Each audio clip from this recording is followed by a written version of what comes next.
So today we're going to be talking about the Romanian deadlift, or the RDL for short.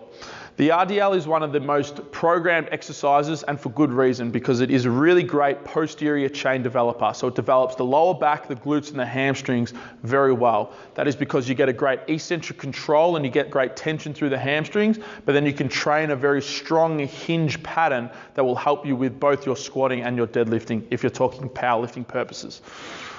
Today, however, we're going to go through two mistakes and how you can rectify them if you actually complete the RDL through your programming. First and foremost, it is how you initiate the movement. So that is how you actually start the movement of the RDL. Quite often, what we actually see is that people initiate the movement through lumbar extension. So that is movement of the spine. This is quite often easily seen simply by moving of the hips back, without actually changing the torso position. So as you can see here, my chest and my head have stayed in the same position, but my lower back has arched and my hips have gone back.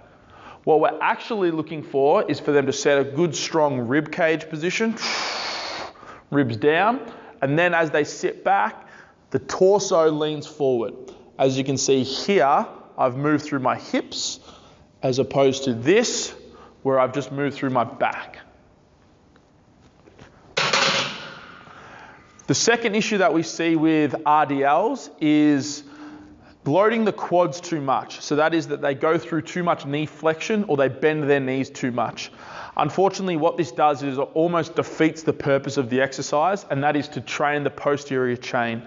So when you bend the knees too much, what we end up doing is shortening the hamstring length, which allows us to load the quads more and take tension off the hamstrings. So again, this would look like something like this. See how I'm down here with nice big knee flexion? I'm almost in a squat position, whereas what I'm looking for is to sit back and find that hamstring tension. So for me, that's right there. The easiest way for you to rectify this issue is simply putting your hands on your knees, bending your knees forward, and then pulling your knees back until you find that hamstring tension. So for me, that's right there. Now our goal of the movement is to get yourself back to that exact same position, feeling the hamstrings, and then using the glutes to stand up.